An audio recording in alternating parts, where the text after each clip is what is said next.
ఈ దినవాక్య ధ్యానాంశము ఉపమానములు కోపము. మత్తయి సువార్త 21:38. ఇతడు వారసుడు, ఇతను చంపి ఇతని స్వాస్యము తీసుకుందుము రండి.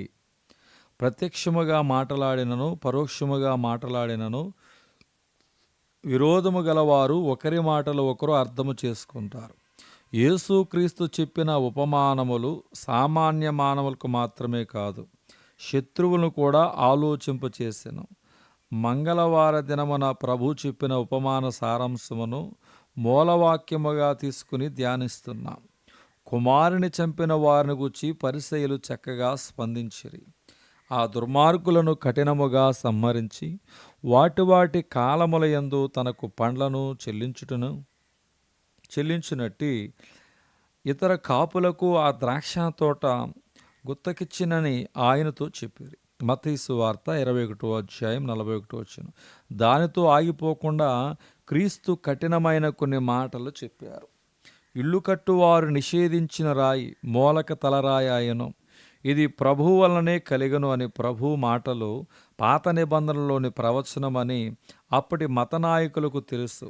తన్ను నిషేధింపబడిన రాయిగా పేర్కొనిన క్రీస్తు భయము కలిగించు హెచ్చరికను ఇచ్చెను. దానిని బట్టి ఆయన శత్రువులు విజృంభించిరి. ఈ రాతి మీద పడువాడు తునకలైపోవును గాని అది ఎవరి మీద పడునో వారిని నలిచివేయునను. జరగనయున్న సంగతులు ముందుగా తెలియచేయుటకు క్రీస్తుకు అలవాటుగా ఉండెను. 2 దినములైన పిమ్మట పస్కా పండుగ వచ్చిననియు అప్పుడు మనుష్య కుమారుడు సిలువ వేయబడుటకై అప్పగింపబడిననియు మీకు తెలియనని చెప్పెను. మత్తయి సువార్త 26:2. పరిశుద్ధ మంగళవారముగా పేర్కొనబడు ఈ దినమును ఆచరించువారు కలరు. క్రీస్తు నోట నుండి వచ్చిన ఉపమానము పస్కా పండుగను గుర్చిన ప్రస్తావన దృష్ట్యా ధ్యానించుటకు వారు కూడుకొనుచున్నారు. పరమతండ్రియగు దేవుడు ద్రాక్షతోట యజమానుడిగా ఉన్నాడు. తన భాగము కొరకు అతడు పంపిన దాసులు ప్రవక్తలకు సాదృశ్యముగా ఉన్నారు. వారు చంపిన కుమారుడు అప్పటికి చంపలేదు, కానీ యేసుక్రీస్తే ఉద్దేశపూర్వకముగానే ప్రభు ఈ ఉపమానమును చెప్పుచు మత నాయకులను హెచ్చరించినని వ్యాఖ్యాతలు చెప్పుచున్నారు.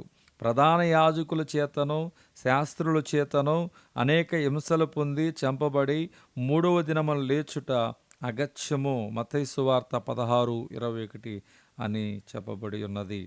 దేవుడి దిన వాక్య ధ్యానమును దేవుడు దీవించును గాక. ఆమేన్.